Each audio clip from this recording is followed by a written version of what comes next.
अद्भुत और रहस्यमयी कहानियों की सीरीज में आपका स्वागत है। हेलो दोस्तों, तो कैसे हैं आप लोग। दोस्तों, आज हम बात करेंगे एक ऐसे संत महापुरुष की जिन्होंने भारतीय वायुसेना में फाइटर पायलट रह चुके हैं, जिन्होंने सिर्फ 32 साल की उम्र में संन्यास धारण किया और भगवान शिव की तपस्या करने लगे। इन्होंने 6 महीने अश्वत्थामा के साथ बिताए। कब और कैसे, आइए इस वीडियो में जानते हैं।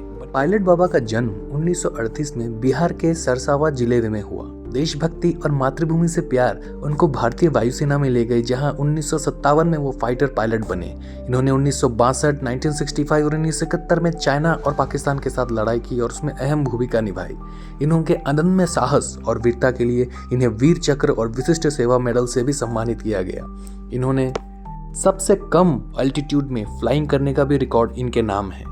सब कुछ ठीक चल रहा था, लेकिन एक घटना जो 1962 की लड़ाई के समय घटी थी, उसने सब कुछ बदल कर रख दिया। ये उस समय की बात है जब एक मिशन के दौरान वो नीफा बॉर्डर, जो कि अभी अरुणाचल प्रदेश का पास है, वहां उड़ान भर रहे थे। उनका प्लेन का सिग्नल लॉस्ट हो गया और रास्ता भटक गया। इसी अफरा तफरी में हरि बाबा नाम के एक संत उनके प्लेन में आए और उन्होंने उसे सेफ लैंडिंग करवाया। बाद में वो उनके गुरु भी बन गए। इसी घटना के बाद उन्होंने प्री मैच्योर रिटायरमेंट ले लिया और सच की तलाश में निकल गए। 33 साल की उम्र में उन्होंने संन्यास धारण किया।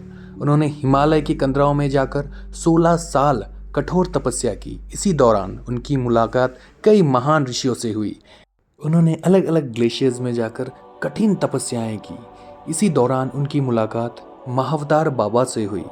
साथ ही में गुरु गोरखनाथ और कई ऐसे ऋषियों के साथ उनकी मुलाकातें हुई। उन्होंने 100 से ज़्यादा बार वो समाधि में लीन हुए। वो कहते हैं कि इसी दौरान उनकी मुलाकात अश्वत्थामा से हुई।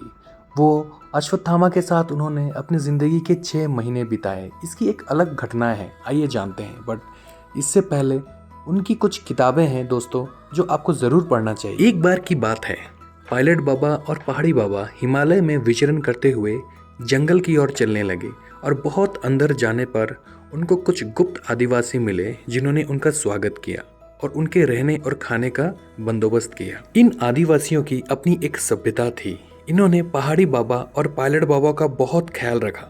ये आदिवासी महादेव को अपना इष्ट मानते थे। इसी दौरान पायलट बाबा ने एक विचित्र व्यक्ति को देखा जो दूर खड़े हुए उनकी बातें सुन रहा था। वह पीले वस्त्र पहने हुआ था और दिखने में शक्तिशाली और लंबा था। जब भी पायलट बाबा उस व्यक्ति से बात करने जाते थे, वो उन्हें इग्नोर करके दूर चला जाता था। इसी तरह कुछ महीने बीतने के बाद जब एक दिन वो लोग सुप्तेश्वर महादेव मंदिर में विश्राम कर रहे थे, पायलट बाबा ने उस विचित्र मानव को फिर से देखा जो दूर बैठे हुए उनकी बातें सुन रहा था। उस व्यक्ति के चेहरे पर एक तेज था, आंखों में लालिमा थी और वो पीले रंग की पगड़ी पहने हुए था। पायलट बाबा ने पहाड़ी बाबा को उसके बारे में बताया। उनकी बातों को सुनकर वो आदमी मुस्कुराया और वहां से चला गया। पायलट बाबा उठकर उसका पीछा करने लगे तो वो आदमी बड़े ही विनम्रता से उनको वापस जाने को बोला। पायलट बाबा उनके चरणों में गिर गए और कहा कि आप जो भी हो, आप आम मनुष्य नहीं हो। आप में जो तेज है वो आम मनुष्य में हो ही नहीं सकता। मैं अपने आप को आपके चरणों में समर्पित करता हूँ। आप कृपया अपना परिचय दीजिए। अश्वत्थामा ने उनके इस बात को सुनकर बहुत खुश हुए और उसे उठाकर अपने गले से लगा लिया। उन्होंने अपना परिचय देते हुए कहा कि हे ऋषि, मैं महाभारत काल का यानी द्वापर काल का अश्वत्थामा हूँ और मैं द्रोण का पुत्र हूँ। मैं महादेव के इसी मंदिर में रहता हूँ।